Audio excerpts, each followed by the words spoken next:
Hello everyone, class 10th dear students. जैसा कि मैंने आपको स्टार्टिंग में भी सिलेबस के बारे में बता दिया था कि हमारे सिलेबस में दो पुस्तक चलती हैं, क्षितिज और कृतिका। ठीक है बेटा, क्षितिज के दो भाग हैं, क्षितिज गद्य भाग और क्षितिज काव्यखंड। ठीक है, गद्य भाग आज हम हमारी पुस्तक स्टार्ट कर रहे हैं। ठीक है, क्षितिज का हम गद्य भाग का फर्स्ट अध्याय स्टार्ट कर रहे हैं। ठीक है, गद्य भाग का अध्याय फर्स्ट है और वैसे अगर हम सीक्वेंस देखें तो पाठ संख्या 10 है। ठीक है, क्योंकि पहले जो पाठ दिए हुए हैं वो पोयम वाले हैं। ठीक है, और मैं आपको गद्य खंड का पहला अध्याय स्टार्ट कर रही हूँ। ठीक है, सबसे पहले मैं आपको बेटा ये बता दूँ कि अपने पाठ्यक्रम में काफ़ी सिलेबस डिडक्ट हुआ है। ठीक है, जो पाठ डिडक्ट हुए हैं, जो पाठ इस वर्ष आपके पाठ्यक्रम से हटा दिए गए हैं, पहले मैं आपको उन पाठों के बारे में बता दूं कि वो कौन कौन से चैप्टर हैं जो डिडक्ट कर दिए गए हैं। ठीक है बेटा, देखिए लेसन नंबर क्षितिज काव्यखंड। काव्यखंड में बेटा लेसन नंबर 3 पोयम देव, इसे हटा दिया गया है आपके पाठ्यक्रम से। ठीक है, लेसन 3, लेसन 4 जयशंकर प्रसाद इनकी आत्मकथा है, इसे हटा दिया गया है। लेसन नंबर 6 नागार्जुन, यह दंतुरित मुस्कान, और दूसरी पोयम है, इसी में इसका दूसरा पार्ट है फसल, इसे हटा दिया गया है। लेसन नंबर 7 गिरजा कुमार माथुर, छाया मत छूना, इसे हटा दिया गया है। लेसन नंबर 9 संगतकार, इसे हटा दिया गया है। ठीक है, आपकी जो पोयम है, काव्य खंड के जो पाठ हैं उसमें से आप अपनी पुस्तक में निशान लगा लो। पाठ नंबर 3, 4, 6, 7 और 9 ये आपके पाठ्यक्रम से डिडक्ट कर दिए गए हैं। इस वर्ष आपको इन चैप्टर्स को नहीं पढ़ना। ठीक है, और गद्य खंड में लेसन नंबर 14 मनु भंडारी, पाठ का नाम है एक कहानी यह भी। ठीक है, लेसन नंबर 15 महावीर प्रसाद द्विवेदी जी, पाठ का नाम है स्त्री शिक्षा के विरोधी कुतर्कों का खंडन। ठीक है, लेसन नंबर 16 यतेंद्र मिश्र नौबत खाने में इबादत, इसे हटा दिया गया है। और लेसन नंबर 17 है संस्कृति, इसे भी हमारे पाठ्यक्रम से हटा दिया गया है। देखिए गद्य खंड का लेसन नंबर 14, 15, 16 और 17 ये आप बेटा बुक में मार्क कर लो। और कृतिका में 2 चैप्टर हटा दिए गए हैं। लेसन देखिए एही ठेया झूलनी हैरानी हो रामा, और लेसन नंबर लास्ट लेसन है 5 नंबर मैं क्यों लिखता हूँ। ठीक है, ये 2 लेसन आपके कृतिका से डिडक्ट कर दिए गए हैं। कृतिका में टोटल 5 चैप्टर हैं, 3 चैप्टर आएंगे उस बुक से, इन 2 को हटा दिया गया है। ठीक है, कौन कौन से? एही ठेया झूलनी हैरानी हो रामा, और दूसरा है मैं क्यों लिखता हूँ। ठीक है बेटा, एक बार और आप सुन लो, मार्क कर लो अपनी बुक में। लेसन नंबर 3 क्षितिज में 3, 4, 6, 7 और 9। ठीक है, गद्य खंड में लेसन नंबर 14, 15, 16 और 17। ठीक है बेटा, ये आपके पाठ्यक्रम से इन चैप्टर्स को डिडक्ट कर दिया गया है, ये हमें नहीं पढ़ने। ठीक है, आज हम हमारी बुक का लेसन नंबर 10 जो कि सीक्वेंस अनुसार 10 है और गद्य खंड का लेसन नंबर 1 है ये। ठीक है, पाठ का नाम है नेताजी का चश्मा। ठीक है, इसके लेखक हैं स्वयं प्रकाश। सबसे पहले बेटा मैं आपको लेखक परिचय बताऊंगी कि लेखक का जन्म कब हुआ, उनकी मृत्यु कब हुई, कौन कौन सी रचनाएं उन्होंने लिखी, उनकी भाषा शैली क्या है। इसके बाद हम अपने मुख्य प्रकरण पर आएंगे, नेताजी का चश्मा। ठीक है बेटा, लेखक परिचय देखिए। स्वयं प्रकाश का जन्म सन 1947 में इंदौर मध्य प्रदेश में हुआ। मैकेनिकल इंजीनियरिंग की पढ़ाई करके एक औद्योगिक प्रतिष्ठान में नौकरी करने वाले स्वयं प्रकाश का बचपन और नौकरी का बड़ा हिस्सा राजस्थान में बीता। इनका जन्म कहाँ हुआ था? मध्य प्रदेश में। और नौकरी के कारण अधिक और पढ़ाई के कारण ज़्यादा समय इनका राजस्थान में बीता। फिलहाल स्वैच्छिक सेवानिवृत्ति के बाद वे भोपाल में रहते हैं। स्वैच्छिक सेवानिवृत्ति, स्वयं उन्होंने अपने कार्य से इस्तीफा दे दिया और अब वो कहाँ रहते हैं? भोपाल में रहते हैं। और वसुधा पत्रिका के संपादन से जुड़े हैं। कौन? लेखक का नाम क्या है? स्वयं प्रकाश। ठीक है। 8वें दशक में उभरे स्वयं प्रकाश आज समकालीन कहानी के महत्वपूर्ण हस्ताक्षर हैं। उनके 13 कहानी संग्रह प्रकाशित हो चुके हैं, जिनमें सूरज कब निकलेगा, आएंगे अच्छे दिन भी, आदमी जात का आदमी और संधान उल्लेखनीय हैं। उनके बीच में विनय और ईंधन उपन्यास चर्चित रहे हैं। उन्हें पहल सम्मान, बनमाली पुरस्कार, कौन कौन से सम्मानों से उन्हें सम्मानित किया गया, अर्थात स्वयं प्रकाश को कौन कौन से अवार्ड दिए गए? उन्हें पहल सम्मान, बनमाली पुरस्कार, राजस्थान साहित्य अकादमी पुरस्कार आदि पुरस्कारों से पुरस्कृत किया जा चुका है। किसे? लेखक को। लेखक कौन है? स्वयं प्रकाश। पाठ का नाम क्या है? नेताजी का चश्मा। मध्यवर्गीय जीवन के कुशल चितेरे स्वयं प्रकाश की कहानियों में वर्ग शोषण के विरुद्ध चेतना है। हमारे सामाजिक जीवन में जाति, संप्रदाय और लिंग के आधार पर हो रहे भेदभाव के खिलाफ प्रतिकार का स्वर भी है। रोचक किस्सागोई शैली में लिखी गई उनकी कहानियाँ हिंदी की वाचिक परंपरा को समृद्ध करती हैं। देखिए, स्वयं प्रकाश ने जो भी कहानियाँ लिखी, जो भी रचना लिखी, वो किस पर आधारित है? वर्ग शोषण के विरुद्ध चेतना दिखाई गई है। ठीक है। जाति, संप्रदाय और लिंग के आधार पर हो रहे भेदभाव के खिलाफ प्रतिकार का स्वर है इनकी रचनाओं में। ठीक है। अब है हमारा पाठ है नेताजी का चश्मा। किस पर आधारित है? देखिए बेटा, ये कहानी पढ़ने में बहुत ही सिंपल सी कहानी है, छोटी सी कहानी है, थोड़े से समय में ही पढ़ने पर हमें समझ आ जाती है। लेकिन मेन बात इसमें क्या बताई गई है, अक्सर क्या समझाया जाता है इस पाठ को, तो ये कहकर बताया जाता है कि ये कहानी देशभक्ति पर आधारित है। ठीक है बेटा, हमारी ये कहानी नेताजी का चश्मा देशभक्ति पर ही आधारित है, लेकिन इस कहानी में ये बताया गया है, देश की धारणा के बारे में बताया गया है। देशभक्ति पर तो आधारित है ही है, लेकिन साथ के साथ इस कहानी में कोई हमें यह जिक्र नहीं करता, हमें यह नहीं समझाता कि यह कहानी देश की धारणा पर आधारित है। लेकिन मुख्य रूप से अगर हम ध्यान से पढ़ें तो हमें ये समझ आएगा कि ये कहानी देश की धारणा को बताती है कि देश में बसने वाले लोगों की धारणा कैसी है, किस तरह के लोग हैं। अब देखिए, नेताजी का चश्मा, इस कहानी में लेखक ने क्या बताया है, सुभाष चंद्र बोस की एक मूर्ति पर आधारित है ये पूरी कहानी, नेताजी का चश्मा। और मूर्ति के भी एक छोटे से हिस्से, छोटा सा हिस्सा क्या, चश्मा, उस चश्मे पर हमारी ये पूरी कहानी आधारित है। लेकिन इस कहानी में नेताजी के बारे में ज़्यादा कहीं कुछ जिक्र नहीं किया गया, नेताजी सुभाष चंद्र के बारे में कुछ नहीं बताया गया। बस अगर कहीं कोई जिक्र भी आया है तो नेताजी की मूर्ति, नेताजी का चश्मा।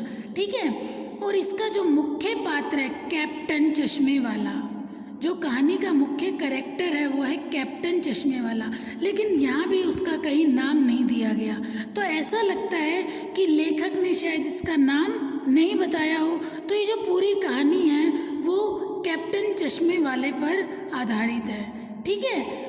जो मुख्य पात्र है वो कौन है, कैप्टन चश्मे वाला।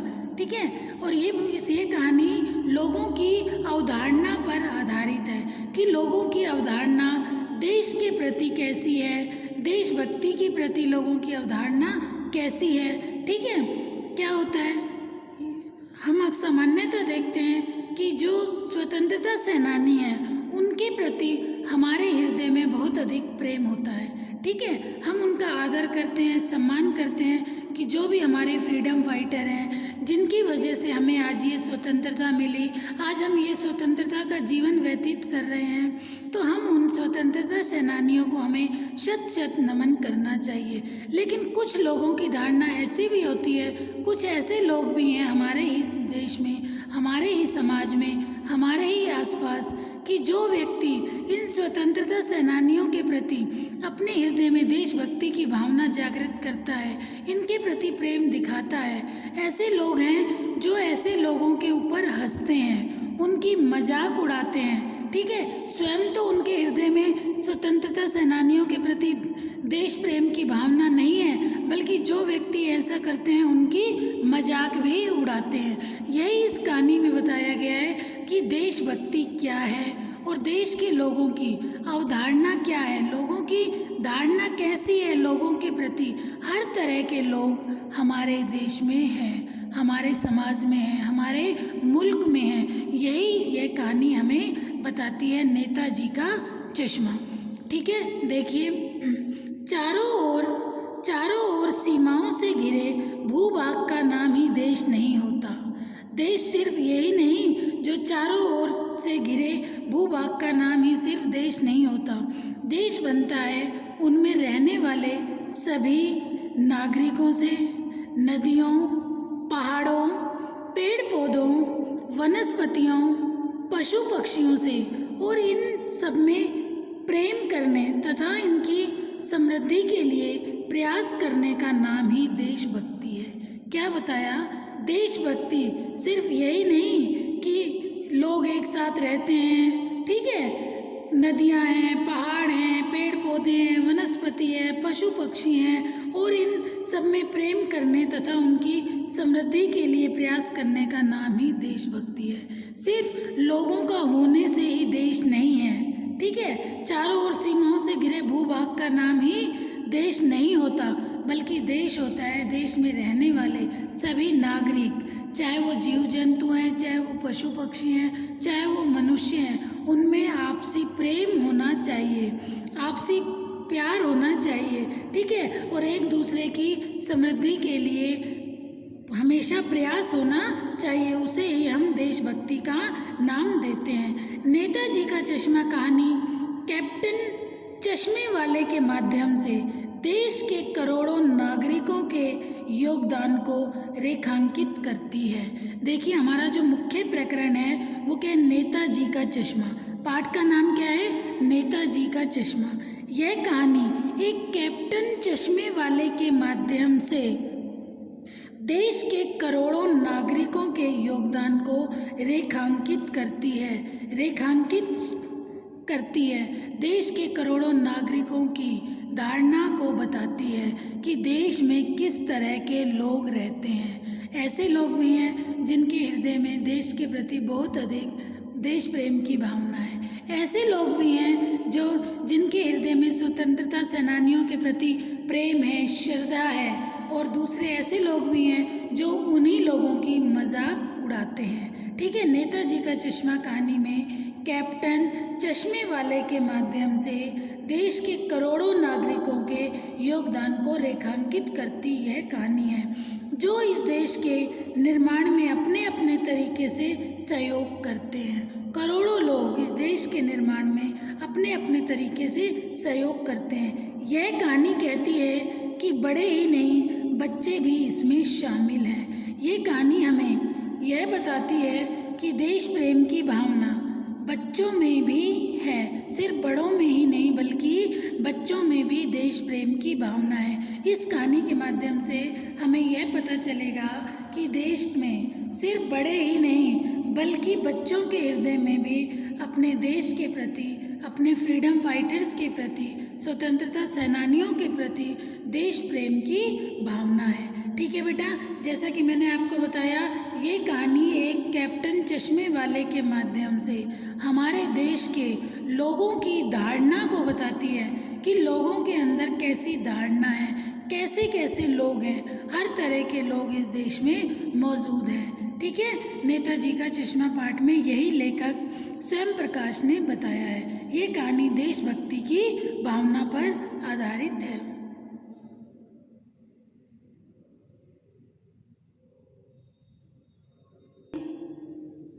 ये कहानी देशभक्ति की भावना पर आधारित है। ठीक है, कैसे कैसे लोग हैं, लोगों की धारणा कैसी है, लेखक यही बता रहा है कि किस तरह के लोग हैं, कैसी कैसी धारणा है लोगों की, कैसे कैसे विचार हैं लोगों के। ऐसे लोग भी हैं जो स्वतंत्रता सेनानियों के प्रति उनके हृदय में बहुत अधिक प्रेम है, और ऐसे लोग भी हैं जो स्वतंत्रता सेनानियों के प्रति प्रेम जागृत करते हैं, प्रेम को प्रकट करते हैं, और दूसरे लोग ऐसे जो उनकी मजाक करते हैं। स्वयं तो उनके हृदय में प्रेम भावना है नहीं, बल्कि ऐसे लोगों की वो मजाक उड़ाते हैं। इसी पर आधारित ये कहानी है।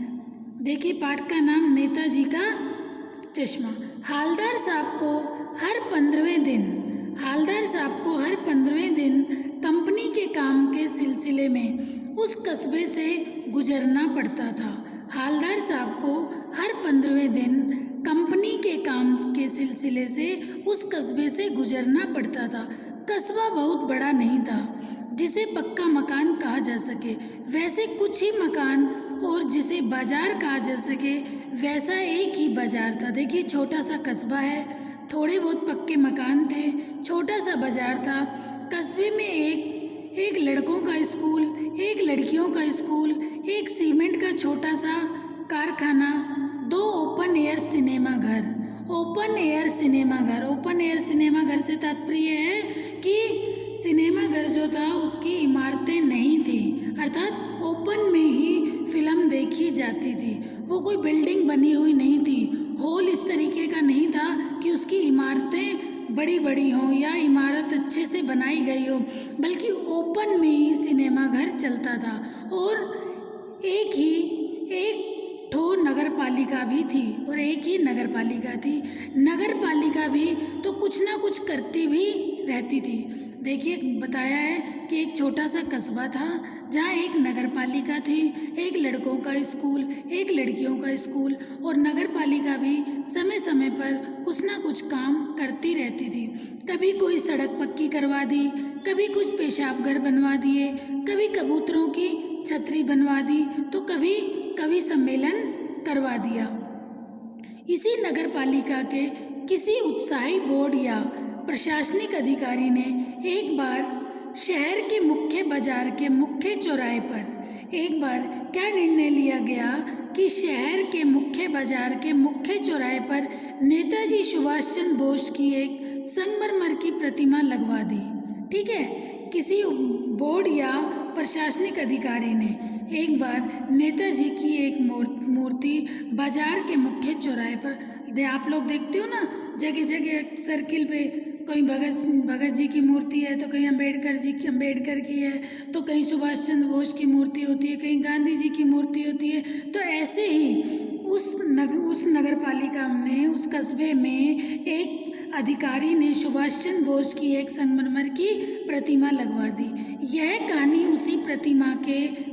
उसी मूर्ति के बारे में है, बल्कि उसके भी एक छोटे से हिस्से के बारे में। जैसा कि मैंने आपको पहले भी बता दिया था कि नेताजी का चश्मा, यह कहानी नेताजी की मूर्ति के भी एक छोटे से हिस्से की पूरी कहानी है। छोटे से हिस्से उनके चश्मे पर आधारित है ये पूरी कहानी। नेताजी का चश्मा, मूर्ति पर लगे उस चश्मे पर आधारित यह कहानी है। ठीक है, पूरी बात तो अब पता नहीं, लेकिन लगता है कि देश के अच्छे मूर्तिकारों की जानकारी नहीं होने और अच्छी मूर्ति की लागत, अनुमान और उपलब्ध बजट से कहीं बहुत ज़्यादा होने के कारण काफ़ी समय ऊहापोह और चिट्ठी पत्री के बर्बाद हुआ होगा, और बोर्ड की शासनावधि समाप्त होने की घड़ियों में किसी स्थानीय कलाकार को ही अवसर देने का निर्णय किया गया होगा। देखिए, ये बताया गया है कि प्रशासन जो है, कार्य लोग कितना मतलब ये दिखाया गया है कि लोग अपने कार्य के प्रति पूर्ण रूप से कैसे समर्पित नहीं होते, और ये बताया गया है कि पूर्ण अनुमान न लगाना किसी चीज़ का, किसी भी कार्य को करना उसको पूर्ण योजनाबद्ध तरीके से नहीं किया गया, ठीक है, बजट का पूरा हिसाब नहीं लगाया गया, और एट ए टाइम हमें अब इस मूर्ति को भी लगाना है तो उसमें क्या किया, किसी स्थानीय कलाकार को ही ये अवसर दे दिया कि बजट भी इतना नहीं है कि हम किसी अच्छे मूर्तिकार से इस मूर्ति को लगवाएं, तो किसी स्थानीय कलाकार को ही मूर्ति लगाने का अवसर दे दिया गया। और अंत में कस्बे के इकलौते हाई स्कूल के इकलौते ड्राइंग मास्टर मान लीजिए मोतीलाल जी को ही यह काम सौंप दिया गया, और कस्बे के ही हाई स्कूल के एक अध्यापक कौन, मोतीलाल को इस मूर्ति को बनाकर लगाने का काम सौंप दिया गया, जो महीने भर में मूर्ति बनाकर पटक देने का विश्वास दिला रहे थे। महीने भर का मूर्ति बनाकर पटक देना शब्द पर व्यंग किया गया है कि भाई बनाकर दे देंगे, महीने भर का समय में पटक देने का विश्वास दिला रहे हैं। जैसा कि कहा जा चुका है कि मूर्ति संगमरमर की थी, ठीक है, टोपी की नोक से कोट के दूसरे बटन तक कोई 2 फुट ऊंची, जिसे कहते हैं ब्रेस्ट। ब्रेस्ट होता है कमर से ऊपर का जो हिस्सा होता है उसे ब्रेस्ट कहा जाता है। ब्रेस्ट, कमर से ऊपर वाला हिस्सा ब्रेस्ट, और सुंदर थी। नेताजी सुंदर लग रहे थे, कुछ मासूम और कमसीन, फौजी वर्दी में। सुभाष चंद्र बोस स्वतंत्रता सेनानी थे, ठीक है, फ्रीडम फाइटर थे।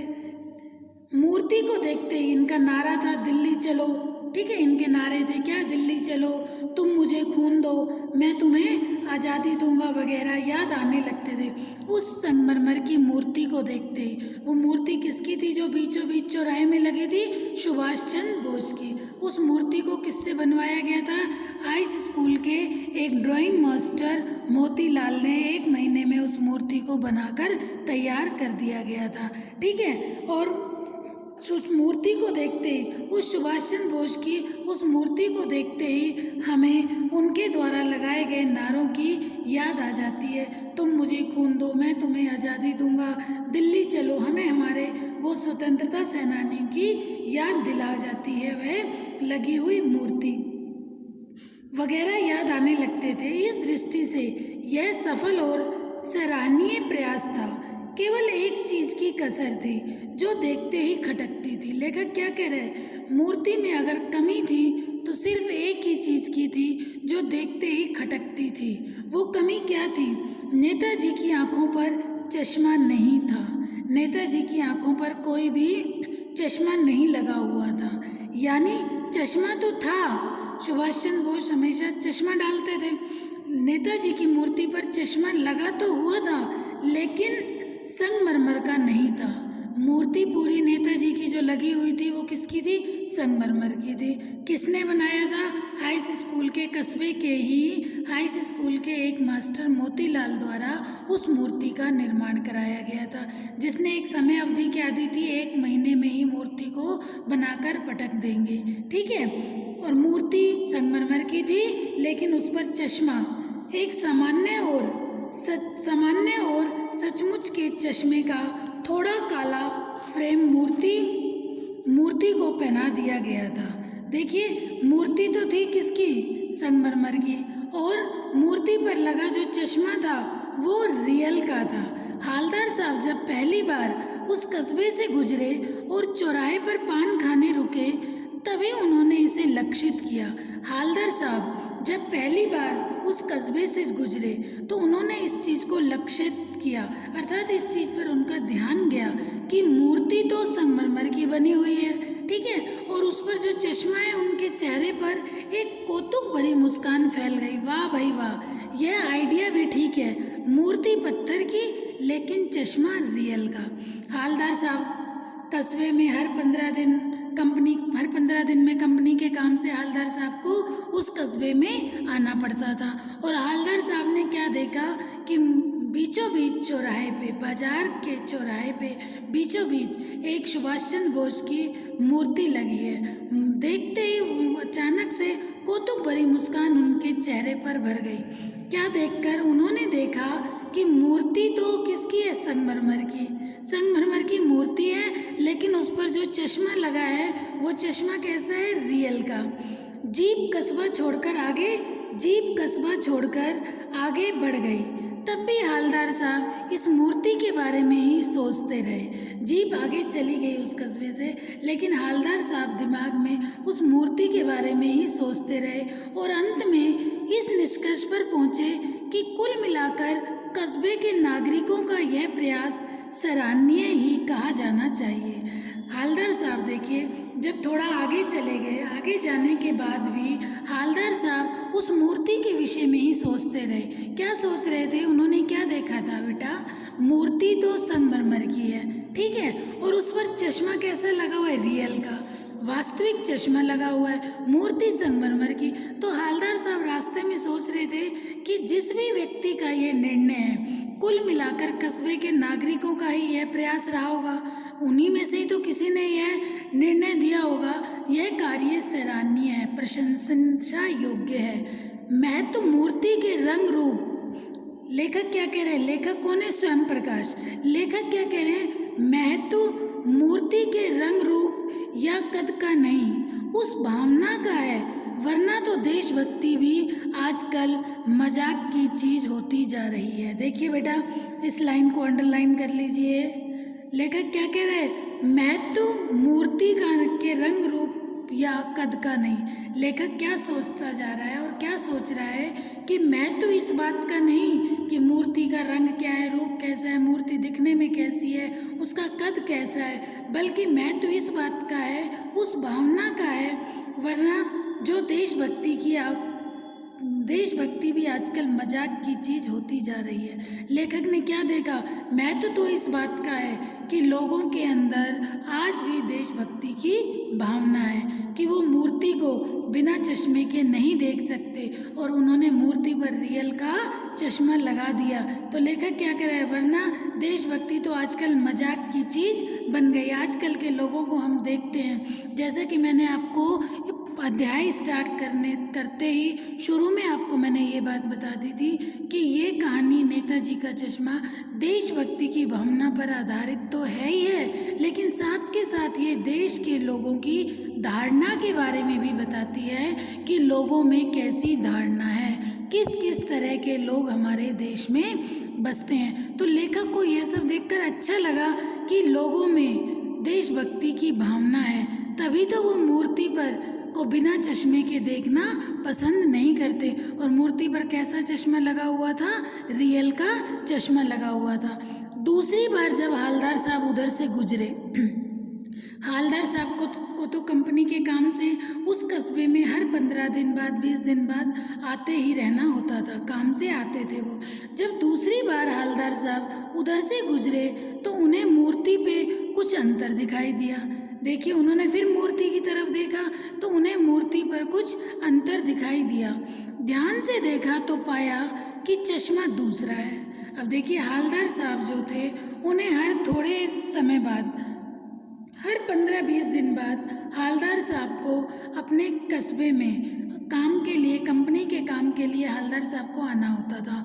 अब हालदार साहब ने दोबारा जब आए 15 दिन बाद, तो हालदार साहब ने क्या देखा कि मूर्ति पर अब दूसरा चश्मा लगा है। ठीक है, दूसरा चश्मा दिखाई दिया। वो देखते ही हालदार साहब को बड़ी हैरानी हुई।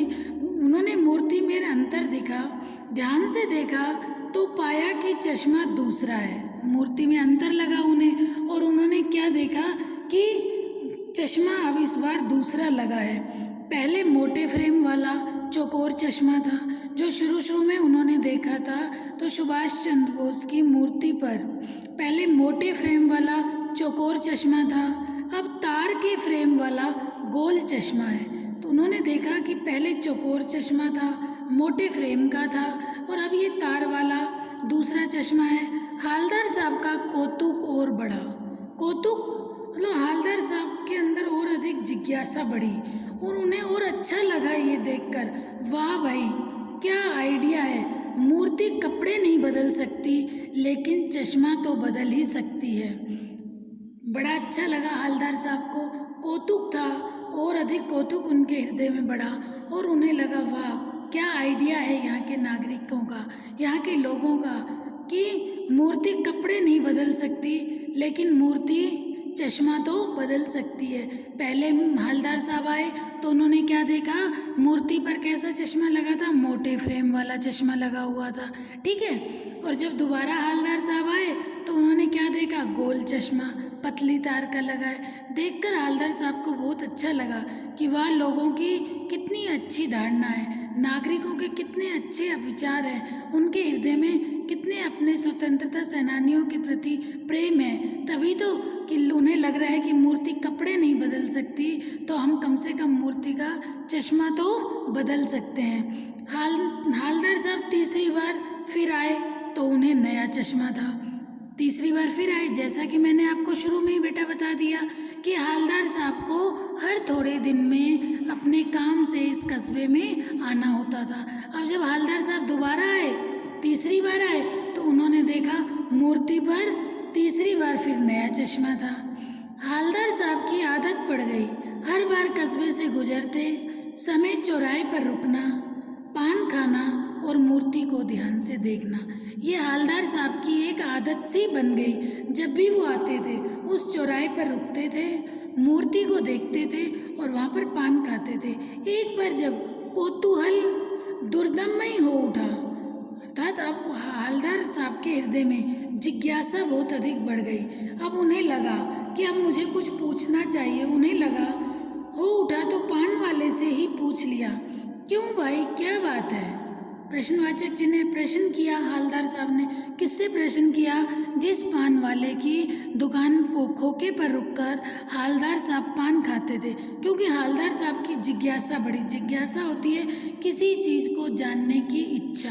अब हवलदार साहब 3-4 बार वहाँ से आए। पहली बार आए अलग चश्मा देखा, दूसरी बार आए दूसरा चश्मा देखा, तीसरी बार आए तो चश्मा बदला हुआ देखा।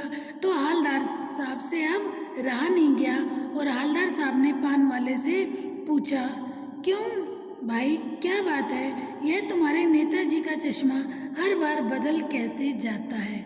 उसने प्रश्न किया। किससे प्रश्न किया? हवलदार साहब ने पान वाले से प्रश्न किया, क्योंकि अब उससे रहा नहीं गया। तो ऐसे ही बेटा यही है कि जब भी आपके मन में किसी बात को जानने की इच्छा हो तो तुरंत आप क्वेश्चन किया करो। क्लास में भी चुपचाप मत बैठा करो। हमें हमारे मन में जो मतलब जिज्ञासा है उसे हमें ज़रूर शांत करना चाहिए, मन में नहीं रखना चाहिए। जैसे हवलदार साहब से रहा नहीं गया और हवलदार साहब ने किससे पूछा? पान वाले से पूछ ही लिया कि भाई तुम्हारे इस मूर्ति पर, नेताजी की इस मूर्ति पर चश्मा कैसे बदल दिया जाता है? यह तुम्हारे नेताजी का चश्मा हर बार बदल कैसे जाता है? पान वाले के खुद के मुंह में पान ठुसा हुआ था।